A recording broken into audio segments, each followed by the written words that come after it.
ಎಲ್ರಿಗೂ ನಮಸ್ಕಾರ. PRK ಯೂನಿವರ್ಸ್ಗೆ ಸ್ವಾಗತ. ನಾನು ಮನಸ್ಸು. ನಾವೆಲ್ಲರೂ ನಿರ್ಧಾರ ತಗೊಳ್ಳೋದ್ರಲ್ಲಿ ಎಡುತ್ತಾನೆ ಇರ್ತೀವಿ. ಒಂದು ಸಲ ನಿರ್ಧಾರ ತಪ್ಪಿದೆ ಅಂತ ತಿಳಿದ ಮೇಲೆ ನಾವು ಪರಿಸ್ಥಿತಿನ ದೂರ್ತೀವಿ ಹೊರತು ನಮ್ಮಿಂದ ಏನು ತಪ್ಪಾಗ್ತಿದೆ ಅಂತ ಯೋಚನೆ ಮಾಡಲ್ಲ. ಇಲ್ಲೇ ನಾವುಗಳು ಸೋಲ್ತಾ ಇರೋದು. ಇದಕ್ಕೆ ಸಂಬಂಧಪಟ್ಟ ಹಾಗೆ ನಾನಿವತ್ತೊಂದು ಕತೆ ಹೇಳ್ತೀನಿ. ಕೊನೆವರೆಗೂ ಕೇಳಿ, ನಾವು ಎಲ್ಲಿ ಎಡುತ್ತಿದ್ದೀವಿ ಅಂತ ತಿಳಿಯುತ್ತೆ. ಹಿಂದಿನ ಕಾಲದ ಕತೆ ಇದು. 4 ಜನ ಗೆಳೆಯರು ತಾವು ದುಡಿಬೇಕು ಅಂತ ಹೇಳಿ ಬೇರೆ ಬೇರೆ ಊರುಗಳನ್ನು ಸುತ್ತಕೊಂಡು ವ್ಯಾಪಾರಗಳನ್ನು ಮಾಡ್ತಾ ದುಡ್ಕೊಂಡು ಅವರವರ ಪಾಲಿನ ಹಣವನ್ನು ಅವರವರ ಬಳಿ ಇಟ್ಕೊಂಡು ತಮ್ಮ ಊರಿಗೆ ವಾಪಸ್ ಹೋಗೋಕ್ಕೆ ಅಂತ ಬರ್ತಿರ್ತಾರೆ. ಆ ದಿನಗಳಲ್ಲಿ ಕಾಲು ನಡಿಗೆಯಲ್ಲೇ ಓಡಾಡ್ತಿದ್ದರಿಂದ ಎಲ್ಲರೂ ನಡ್ಕೊಂಡು ಬರ್ತಾ ಇರ್ತಾರೆ. ಹಾಗೆ ಬರ್ತಾ ಅದರಲ್ಲಿ ಒಬ್ಬ ಹೇಳ್ತಾನೆ, ಎಲ್ಲರೂ ಹೀಗೆ ದುಡ್ಡನ್ನು ಬೇರೆ ಬೇರೆ ಹಿಡ್ಕೊಂಡು ಹೋಗೋದಕ್ಕಿಂತ ಒಂದು ಚೀಲದಲ್ಲಿ ಹಾಕ್ಕೊಂಡು ಒಬ್ಬರು ಹಿಡ್ಕೊಂಡು ಹೋದರೆ ಸ್ವಲ್ಪ ದೂರ ಬಿಟ್ಟು ಇನ್ನೊಬ್ಬರು ಅದನ್ನು ಹಿಡ್ಕೋಬೋದು. ಆಗ ಉಳಿದವರು ನಿರಾಳವಾಗಿ ಪ್ರಯಾಣ ಮಾಡ್ಬೋದು ಅಂತ ಹೇಳ್ತಾನೆ. ಅದಕ್ಕೆ ಎಲ್ಲರೂ ಒಪ್ತಾರೆ. ಊರಿಗೆ ಹೋದ್ಮೇಲೆ ಅವರವ್ರ ಪಾಲನ್ನು ತಗೊಳ್ಳೋದು ಅಂತ ಆಗತ್ತೆ. ಹಾಗೆ ಅವರು ಹೋಗ್ತಾ ಹೋಗ್ತಾ ತುಂಬ ದಣಿವಾಗಿದ್ದರಿಂದ ಅಲ್ಲೊಂದು ಮನೆ ಕಾಣಿಸುತ್ತೆ. ಇವತ್ತು ಅಲ್ಲಿ ತಂಗಿ ನಾಳೆ ಹೊರಡೋಣ ಅಂತ ಹೇಳಿ ತೀರ್ಮಾನ ಮಾಡ್ತಾರೆ. ಆ ಮನೆಗೆ ಹೋಗಿ ಕದ ತಟ್ಟಿ ಕೇಳಿದಾಗ ಅಲ್ಲಿ ಒಬ್ಬರು ಅಜ್ಜಿ ಇರ್ತಾರೆ. ಅವರು ಸಂತೋಷವಾಗಿ ಒಪ್ಕೋತಾರೆ. ಅವರಿಗೆ ಊಟ ಉಪಚಾರ ಅಂತ ಮಾಡಿ ಅವರಿಗೆ ಮಲ್ಕೊಳ್ಳೋಕೆ ಹೇಳ್ತಾರೆ.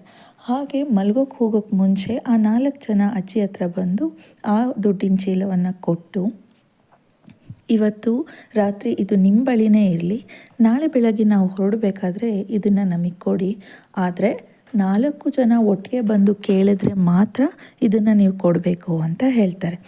ಆಗ ಅಜ್ಜಿ ಸರಿ ಆಯಿತು ಅಂತ ಒಪ್ಕೋತಾರೆ. ಬೆಳಗ್ಗೆ ಎಲ್ಲ ಎದ್ದು ಹೊರಡೋಕೆ ರೆಡಿ ಆಗ್ತಾರೆ. ಅಜ್ಜಿ ತೋಟದಲ್ಲಿ ಕೆಲಸ ಮಾಡ್ತಾ ಇರ್ತಾಳೆ. ನಮಗೆ ಇಷ್ಟೆಲ್ಲ ಸಹಾಯ ಮಾಡಿದೆ ಅಜ್ಜಿಗೂ ನಾವು ಸ್ವಲ್ಪ ಸಹಾಯ ಮಾಡಬೇಕು ಅಂತ ಹೇಳಿ 4 ಜನ ತೋಟಕ್ಕೆ ಹೋಗಿ ಸ್ವಲ್ಪ ಕೆಲಸ ಮಾಡ್ತಾ ಇರ್ತಾರೆ. ಆಗ ಅಜ್ಜಿ ನಿಮಗೆ ತಿಂಡಿ ಮಾಡಿಕೊಡ್ತೀನಿ ಅಂತ ಹೇಳಿ ಮನೆಗೆ ಹೋಗ್ತಾಳೆ. ಆಗ ಆ ಹುಡುಗ, ಅಂದರೆ ಆ ಒಂದೇ ಬ್ಯಾಗಲ್ಲಿ ದುಡ್ಡು ಹಾಕ್ಕೊಳ್ಳೋಣ ಅಂತ ಹೇಳಿದ್ನಲ್ಲ, ಆ ಹುಡುಗ ತುಂಬ ಬಾಯಾರಿಕೆ ಆಗ್ತಾಯಿದೆ, ನಾನು ಹೋಗಿ ನೀರು ಕುಡ್ಕೊಂಡು ಬರ್ತೀನಿ ಅಂತ ಹೇಳ್ತಾನೆ. ಆಗ ಇವರು, ನಮಗೂ ಬಾಯಾರಿಕೆ ಆಗ್ತಾಯಿದೆ, ನಮಗೂ ನೀರು ತೊಗೊಂಡು ಬಾ ಅಂತ ಹೇಳ್ತಾರೆ. ಸರಿ ಅಂತ ಇವನು ಹೋಗ್ತಾನೆ. ಅಜ್ಜಿ ಹತ್ರ ಹೋಗ್ಬಿಟ್ಟು ಅವನು ನೀರನ್ನು ಕೇಳಲ್ಲ, ಅವನು ದುಡ್ಡಿನ ಚೀಲನ ಕೇಳ್ತಾನೆ. ಆಗ ಅಜ್ಜಿ, ನೀವು 4 ಜನ ಬಂದಾಗ ಕೊಡಿ ಅಂತ ಹೇಳಿದ್ದಲ್ವ, ನೀನು ಒಬ್ಬನೇ ಬಂದು ಕೇಳಿದ್ರೆ ನಾನು ಕೊಡಲ್ಲ ಅಂತ ಹೇಳ್ತಾಳೆ. ಆಗ ಅವನು ಆ 4 ಜನದ ಕಡೆ ನೋಡ್ತಾನೆ. ನಾನು ತರಲಾ ಅಂತ ಕೇಳ್ತಾನೆ. ಅವರು ನೀರನ್ನ ತರಲಾ ಅಂತ ಕೇಳ್ತಾ ಇದ್ದಾನೆ ಅಂದ್ಕೊಂಡು, ಹಾಂ ತಗೊಂಡು ಬಾ ಅಂತ ಹೇಳ್ತಾರೆ. ಆಗ ಅಜ್ಜಿ, ಎಲ್ಲ ಒಪ್ಪಿದ್ದಾರೆ ದುಡ್ಡಿನ ಚೀಲ ಕೊಡೋಕ್ಕೆ ಅಂತ ಹೇಳಿ ಅಜ್ಜಿ ಏನು ಮಾಡ್ತಾಳೆ, ದುಡ್ಡಿನ ಚೀಲ ಕೊಡ್ತಾಳೆ. ಇವನು ಯಾರಿಗೂ ಕಾಣದೇ ಇರೋ ಹಾಗೆ ಅದನ್ನು ತೊಗೊಂಡು ಹೋಗ್ತಾನೆ. ಆಗ ಆ 3 ಜನ ಬಂದುಬಿಟ್ಟು ಕೇಳ್ತಾರೆ, ಅಜ್ಜಿ ಅವನೆಲ್ಲಿ ಕಾಣಿಸ್ತಾ ಇಲ್ಲ ಅಂತ.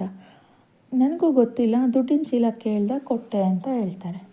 ಅವಾಗ ಅವ್ರಿಗೆಲ್ಲ ಸಿಕ್ಕಾಬಟ್ಟೆ ಕೋಪ ಬರುತ್ತೆ. ನಾವು 4 ಜನ ಒಟ್ಟಿಗೆ ಬಂದು ಕೇಳಿದಾಗ ಕೊಡಿ ಅಂತ ಹೇಳಿದ್ವಿ, ನೀವು ಅವರಿಗೆ ಹೆಂಗೆ ಕೊಟ್ರಿ, ಅವನೊಬ್ಬನಿಗೆ ಹೇಗೆ ಕೊಟ್ರಿ ಅಂತ. ಅದಕ್ಕೆ ಅಜ್ಜಿ, ನೀವೇ ಎಲ್ಲ ಒಪ್ಕೊಂಡ್ರಲ್ಲ, ಕೊಡಿ ಅಂತ ಹೇಳಿದ್ರಲ್ಲ, ಅದಕ್ಕೆ ಕೊಟ್ಟೆ ಅಂತ ಹೇಳ್ತಾಳೆ. ಆಗ ಅಯ್ಯೋ, ನಾವು ಕೇಳಿದ್ದು ನೀರು, ದುಡ್ಡಿನ ಚೀಲ ಅಲ್ಲ ಅಂತ ಹೇಳಿದಾಗ ಅಜ್ಜಿಗೆ ತುಂಬ ಬೇಜಾರಾಗತ್ತೆ, ಈ ಥರ ಮೋಸ ಮಾಡಿಬಿಟ್ರಲ್ಲ ಅಂತ ಹೇಳಿ. ಆಗ ಅವರು ಕೋಪದಿಂದ, ನಮಗೆ ಗೊತ್ತಿಲ್ಲ, ನಿಮ್ಮಿಂದಾನೇ ನಮಗೆ ಅನ್ಯಾಯ ಆಗಿದೆ, ದುಡ್ಡು ಕಳೆದು ಹೋಗಿದೆ, ನಮಗೆ ದುಡ್ಡನ್ನು ನೀವೇ ಕೊಡಬೇಕು ಅಂತ ಅಜ್ಜಿಗೆ ಹೇಳ್ತಾರೆ. ಅಜ್ಜಿ ಕುಸ್ತೋಗ್ಬಿಡ್ತಾಳೆ. ನಾನು ಎಲ್ಲಿಂದ ತರಲಿ ದುಡ್ಡು, ನನ್ನ ಕೈಯಲ್ಲಿ ಅಷ್ಟು ದುಡ್ಡು ಎಲ್ಲಿದೆ, ನಾನು ನಿಮಗೆ ಸಹಾಯ ಮಾಡೋಕ್ಕೆ ಹೋಗಿ ನನಗೆ ಸಿಗಾಕಿಸಿದ್ರಲ್ಲ ನೀವು ಅಂತ. ನಮಗೆ ಗೊತ್ತಿಲ್ಲ ಅಜ್ಜಿ, ನಾವು 4 ಜನ ಒಟ್ಟಿಗೆ ಬಂದು ಕೊಡಿ ಅಂತ ಹೇಳಿದ್ವಿ, ಆದರೆ ನೀವು ಒಬ್ಬನೇ ಬಂದಾಗ ಕೊಟ್ಟಿದ್ದು ನಿಮ್ಮ ತಪ್ಪು, ನಮ್ಮ ದುಡ್ಡನ್ನು ನಮಗೆ ಕೊಡಿ ಅಂತ ಹೇಳ್ತಾರೆ. ಇಲ್ಲ ಅಂದರೆ ನಾವು ಈ ರಾಜ್ಯದ ರಾಜನಿಗೆ ಹೋಗಿ ದೂರು ಕೊಡ್ತೀವಿ ಅಂತ ಹೇಳ್ತಾರೆ. ದೂರನ್ನು ಹೋಗಿ ಕೊಡ್ತಾರೆ. ರಾಜ ಆ ಅಜ್ಜಿನ ಕರೆಸಿ ಕೇಳ್ತಾನೆ. ಆಗ ಅವನಿಗೆ ಅಜ್ಜಿದೇ ತಪ್ಪು ಅಂತ ಅನಿಸಿ, ನೀವು ಏನು ಮಾಡ್ತಿರೋ ಗೊತ್ತಿಲ್ಲ, ಇವ್ರ ದುಡ್ಡನ್ನ ನೀವು ವಾಪಸ್ ಕೊಡಬೇಕು, ಇವ್ರು 3 ಜನಕ್ಕೆ ಅಂತ ಹೇಳ್ತಾನೆ. ಅಜ್ಜಿಗೆ ಫುಲ್ಲು ಟೆನ್ಷನ್ ಆಗುತ್ತೆ, ಏನು ಮಾಡಬೇಕು ಅಂತ ಗೊತ್ತಾಗಲ್ಲ. ಆಗ ತುಂಬ ಬೇಜಾರು ಮಾಡಿಕೊಂಡು ಹತ್ಕೊಂಡು, ನಾನು ತಪ್ಪು ಮಾಡಿಬಿಟ್ಟೆ, ನನ್ನಿಂದಾನೇ ಈ ಥರ ಆಗಿದ್ದು, ಆ 3 ಜನಕ್ಕೆ ಅನ್ಯಾಯ ಆಗಿದ್ದು, ಅವ್ರ ಮಾತಿನ ಪ್ರಕಾರ ನಾನು 4 ಜನ ಬಂದಾಗಲೇ ಕೊಡಬೇಕಾಗಿತ್ತು, ನನ್ನಿಂದ ತುಂಬ ತಪ್ಪಾಗೋಯ್ತು, ಏನು ಮಾಡೋದು ಅಂತ ಅಲ್ಲಿ ಹತ್ಕೊಂಡು ಮರದ ಕೆಳಗಡೆ ಕೂತಿರ್ತಾಳೆ. ಆಗ ಅದೇ ದಾರಿಯಲ್ಲಿ ಒಬ್ಬ ಸಾಧು ಬರ್ತಾ ಇರ್ತಾನೆ. ಅವನು ಅಜ್ಜಿ ಅಳೋದನ್ನು ನೋಡಿ ಬಂದು ಏನಾಯಿತು ಅಂತ ಕೇಳಿದಾಗ ಅಜ್ಜಿ ಎಲ್ಲನೂ ಹೇಳ್ತಾಳೆ. ಆಗ ಆ ಸಾಧು ಸ್ವಲ್ಪ ಹೊತ್ತು ಹಾಗೆ ಕಣ್ಮುಚ್ಚಿ ಕೂತ್ಕೊಂಡು ಆಮೇಲೆ ನೀನೇನು ಹೆದರಬೇಡ, ನಾನು ಹೇಳ್ದಾಗ ಮಾಡು, ಈಗ ಹೋಗಿ ರಾಜನ ಹತ್ರ ನಿಮ್ಮ ತೀರ್ಮಾನ ನನಗೆ ಒಪ್ಪಿಗೆ ಇಲ್ಲ, ನೀವು ತಪ್ಪು ತೀರ್ಮಾನನ ಕೊಟ್ಟಿದ್ದೀರಾ ಅಂತ ಹೇಳು ಅಯ್ಯೋ ನಾನು ರಾಜನ ಹತ್ರ ಹೋಗಿ ಹೇಳೋಕ್ಕಾಗತ್ತಾ ಅಂದಾಗ ನೀವು ಹೇಳಿ ನಾನು ಬರ್ತೀನಿ ಅಂತ ಹೇಳ್ತಾನೆ. ಅಜ್ಜಿ ಹೇಗೋ ಧೈರ್ಯ ಮಾಡಿಕೊಂಡು ಬೇರೆ ವಿಧಿ ಇಲ್ಲದೆ ರಾಜನ ಹತ್ರ ಹೋಗಿ ನಿಮ್ಮ ತೀರ್ಮಾನ ತಪ್ಪಿದೆ, ನೀವು ತಪ್ಪು ತೀರ್ಪು ಕೊಟ್ಟಿದ್ದೀರಾ ಅಂತ ಹೇಳ್ತಾರೆ. ರಾಜಂಗೆ ತುಂಬ ಕೋಪ ಬರುತ್ತೆ. ನನ್ನ ತೀರ್ಪನ್ನೇ ನೀನು ಪ್ರಶ್ನೆ ಮಾಡ್ತೀಯಾ ಅಂತ. ಇಲ್ಲ ನನಗೆ ಈ ಥರ ಸಾಧುಗಳು ಹೇಳಿದ್ರು ಅಂದಾಗ ರಾಜ ಆ ಸಾಧುನ ಆಸ್ಥಾನಕ್ಕೆ ಕರೆಸ್ತಾರೆ. ಆವಾಗ ಸಾಧುಗಳಿಗೆ ಕೇಳ್ತಾರೆ, ನೀವು ನನ್ನ ತೀರ್ಮಾನನ ಹೇಗೆ ತಪ್ಪು ಅಂತ ಹೇಳ್ತೀರಾ ಅಂತ.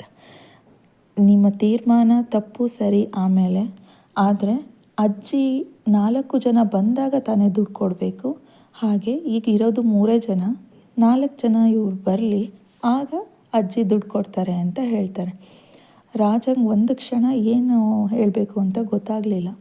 ಆಗ ಅವನಿಗೆ ಅರ್ಥ ಆಗತ್ತೆ, ಹೌದಲ್ವಾ ನಾನು ದುಡ್ಕಲ್ಲಿ ಎಂಥ ತಪ್ಪು ತೀರ್ಮಾನ ಕೊಟ್ಬಿಟ್ಟೆ ಅಂತ ಹೇಳಿ. ಆಗ ಅವನ ತೀರ್ಪನ್ನು ಬದಲಾಗಿ ಅಜ್ಜಿಗೆ ಕ್ಷಮೆ ಕೇಳ್ತಾನೆ. ಹಾಗೆ ಆ 4ನೇ ವ್ಯಕ್ತಿನ ಹುಡುಕೋದಕ್ಕೆ ಆದೇಶ ಕೊಡ್ತಾನೆ. ಆಮೇಲೆ ಆ ರಾಜ ಸಾಧು ಕೇಳ್ತಾನೆ, ನಾನು ಎಲ್ಲಿ ತಪ್ಪು ನಿರ್ಧಾರ ತಗೊಂಡೆ ಅಂತ. ರಾಜರೇ, ನೀವು ಈ ರಾಜ್ಯ ಆಳೋ ದೊರೆಗಳು, ನಿಮ್ಮಲ್ಲಿ ಸಾವಿರಾರು ಯೋಚನೆಗಳು ನಿಮ್ಮ ತಲೆಯಲ್ಲಿ ಓಡ್ತಾ ಇರುತ್ತೆ. ಆ ಗಡಿಬಿಡಿಯಲ್ಲಿ ಇಂಥ ಪ್ರಮಾದ ಆಗೋಗಿದೆ. ಆದರೆ ಯಾವುದೇ ಕಾರಣಕ್ಕೂ ನಾವು ಯಾವುದೇ ತೀರ್ಪು ಅಥವಾ ನಿರ್ಧಾರ ತಗೋಬೇಕಾದ್ರೆ ನಾವು ಒಂದು ಕ್ಷಣ ಯೋಚನೆ ಮಾಡಬೇಕು.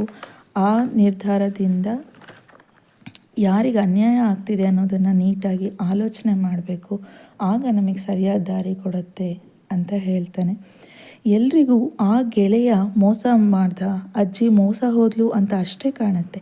ಆದರೆ ಅಜ್ಜಿ ಮಾಡ್ತಿರೋ ತಪ್ಪಿಗೆ ಶಿಕ್ಷೆ ಅನುಭವಿಸ್ಬೇಕಾಗಿ ಬಂತಿತ್ತು. ಆ 3 ಜನರು ವ್ಯವಹಾರದ ವಿಷಯ ಬಂದಾಗ ಆ 4ನೇಯವನನ್ನು ಕುರುಡಾಗಿ ನಂಬಿದ್ರು. ಎಲ್ಲೋ ಒಂದು ಕಡೆ ಸರಿಯಾಗಿ ಅವಲೋಕಿಸಿದರೆ ಇವರೆಲ್ಲರ ಆಲೋಚನೆ ಇಲ್ಲದ ನಡವಳಿಕೆಗಳಿಂದ ಆ ವ್ಯಕ್ತಿ ಇವ್ರನ್ನೆಲ್ಲ ಸುಲಭವಾಗಿ ಮೂರ್ಖರನ್ನಾಗಿ ಮಾಡ್ದ. ಇದನ್ನು ನಾವು ಖಂಡಿತ ಬದಲಾಯಿಸ್ಕೊಳ್ಳೇಬೇಕು. ಜೀವನದಲ್ಲಿ ಸರಿಯಾದ ನಿರ್ಧಾರಗಳನ್ನು ತೆಗೊಳ್ಳೋದು ಅತ್ಯಂತ ಮುಖ್ಯವಾಗಿರುತ್ತೆ ಅಂತ ಹೇಳ್ತಾ ಈ ಹೊತ್ತಿನ ಮಾತನ್ನು ಮುಗಿಸ್ತಾ ಇದ್ದೀನಿ. ಇನ್ನಷ್ಟು ಆಸಕ್ತಿಯುತ ವಿಷಯಗಳೊಂದಿಗೆ ಮತ್ತೆ ನಿಮ್ಮನ್ನು ಭೇಟಿ ಮಾಡ್ತೀನಿ. ಅಲ್ಲಿವರೆಗೂ ಸ್ಟೇ ಟ್ಯೂನ್ಡ್. ಚಾನಲ್ನ ಸಬ್ಸ್ಕ್ರೈಬ್ ಮಾಡಿ, ಲೈಕ್ ಮಾಡಿ, ಶೇರ್ ಮಾಡಿ ಅಂತ ಹೇಳ್ತಾ ಟೇಕ್ ಕೇರ್, ಬಾಯ್. ಸೈನಿಂಗ್ ಆಫ್, ಮನಸ್ಸು.